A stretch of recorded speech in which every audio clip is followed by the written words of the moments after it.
A few things you got to remember about doing this cash versus debt analysis. So first of all, this is just about the financing, and that's it. You are doing two different financing scenarios on the same property. One is all cash, and one is using debt. And the second point is this. See, people forget this sometimes. It's the same property. And the third thing is this.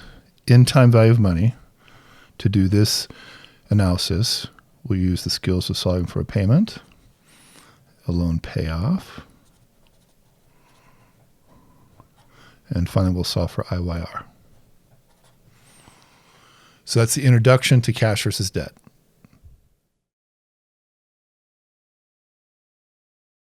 All right, so now that we've explored time value of money and done some time value of money problems, the next thing that we do is we take the time value of money skills and apply those to the decision, should you pay cash or should you finance? Now, something to remember about this decision in the real world is this. I'm going to show you how to do the analysis on the ROI, but sometimes people choose to pay cash when they shouldn't, or they choose to borrow money when they shouldn't. It's not always about the numbers, but this is how you run the numbers, okay? There's 6 different things you do. So number 1 is you solve what we call the FV price. This is appreciation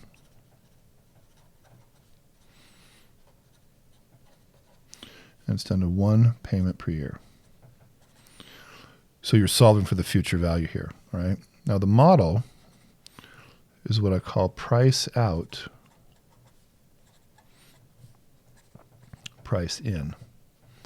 And I'll compare and contrast this at the end, but the point here is you paid the full price, all cash, no debt, and you received that in because there was no debt to pay off at the end, right? That's step number 1. Step number 2 is on the debt side, the financing, solve for the payment and the payoff. And this is done in 12 payments per year, monthly payments. Step number 3 is to solve for something called the PTSP, okay? Pre-tax sales proceeds. And this is the FV price minus the loan payoff minus any costs of sale. All right, so this is the escrow at the end of the holding term. This is what the person would walk away with if they were to sell the building. Step number 4 is solve what I call PTSP minus sigma payments. Now, sigma is a Greek symbol for sum. So in this step, what we do in step number 4 is we take all the payments you solve for here, multiply this number times the number of months in the holding term. Subtract that from the pre-tax sales proceeds to reflect the cost of carry in the finance scenario. Step number 5 is to solve what I call the ROI with leverage. Now this is done in 1 payment per year,